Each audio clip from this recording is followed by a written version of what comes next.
Assalamualaikum warahmatullahi wabarakatuh. Kembali lagi bersama saya Bang Rohim. Kali ini saya membuat video tentang bagaimana cara menanam cangkokan markisa. Ini di depan saya sudah ada markisa madu ya. Ini jenisnya markisa madu yang saya miliki. Ini buahnya seperti ini ya. Ini berbunga sepanjang tahun, berbuah sepanjang tahun teman-teman. Rasanya juga manis. Briksnya sampai 21 briks ya. Ini buahnya seperti ini. Lah, untuk markisa sendiri itu untuk pembibitan atau membuat bibit bisa melakukan 3 tahap atau melakukan dengan 3 jenis pembuatan bibit. Yang pertama adalah dari biji ya. Kita bisa semai biji. Yang kedua kita bisa cangkok seperti itu tadi. Dan yang ketiga bisa kita lakukan okulasi atau sambung pucuk. Cuma dari ketiga ini menurut saya yang paling cepat untuk pembungaannya adalah dari segi cangkokan. Makanya di kebun saya ini saya perbanyakkan bibit markisa dengan cara cangkok. Selain lebih cepat, yang kedua juga perawatannya juga lebih mudah ya. Tidak membutuhkan waktu yang begitu lama. Beda dengan sistem okulasi sambung pucuk atau menggunakan sistem semai dari biji. Itu nanti nunggu buahnya itu lama dan perawatannya juga membutuhkan waktu yang lebih lama. Nah, ini cangkokannya setelah saya cek sudah ada beberapa yang mengeluarkan akar ya. Dan untuk akar dari markisa ini tidak seperti akar pada tanaman kayu yang banyak. Jadi akarnya itu muncul 2 atau 3 saja. Dan cangkokannya juga tidak melingkar ya. Cangkokannya itu kita hanya membuat sopekan sedikit di bagian batangnya. Nanti akan saya buat videonya khusus di lain hari ya. Ini saya potong dulu cangkokannya. Nah, seperti ini ya teman-teman. Ini sudah muncul akarnya seperti ini ya, hanya 1 atau 2 saja, tidak terlalu begitu banyak, tapi ini sudah bisa kita turunkan atau kita tanam di polybag ya teman-teman. Untuk penyangkokan saya sarankan jangan terlalu panjang sulurnya ya, kurang lebih 50 sampai 1 meter saja teman-teman.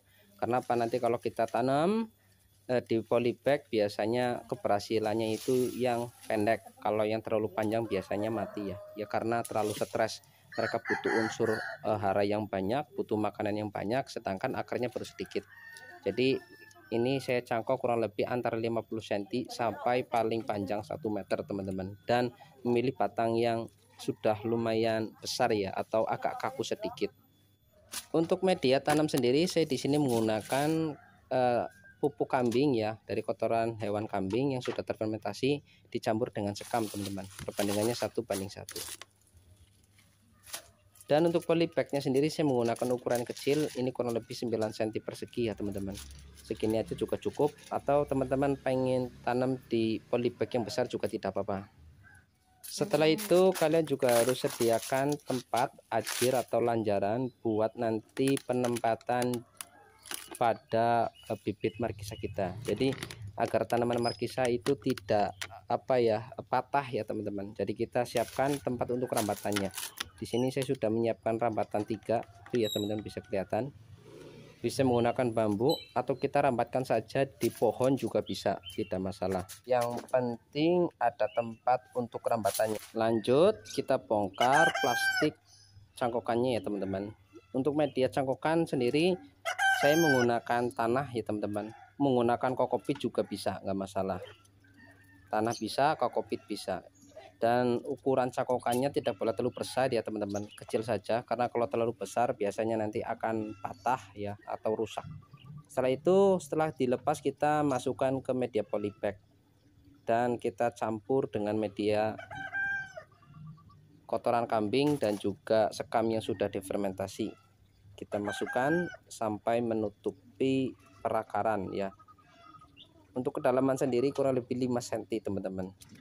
Selanjutnya kita juga motong yang ini ya teman-teman. Dan untuk cabang yang saya cangkok kurang lebih cabang yang sudah berproduksi, yang sudah bawa buah ya teman-teman, atau yang sudah pernah panen. Jadi untuk kevalidannya sudah jelas, ini markisa madu dan tidak akan berubah secara kualitas rasa buahnya. Beda kalau kita lakukan okulasi sambung pucuk, biasanya akan ada perubahan rasa karena rootstock itu ngaruh rasa dari buahnya nanti ya teman-teman.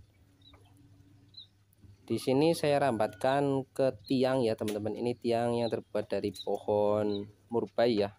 saya manfaatkan buat lanjaran atau buat tempat untuk rambatan si markisa. Ini hasilnya teman-teman. Ada 4 cangkokan yang sudah saya tanam di media polybag yang medianya adalah sekam dan juga pupuk dari kotoran kambing. Lanjut kita lakukan penyiraman sampai jenuh teman-teman. Biasanya 1 bulan sudah mulai muncul tunas baru dan perakarannya sudah banyak. Oke, hari ini seperti dulu. Jangan lupa yang belum subscribe channel Bang Rohim, yuk klik subscribe agar nanti saya lebih bersemangat. Terima kasih.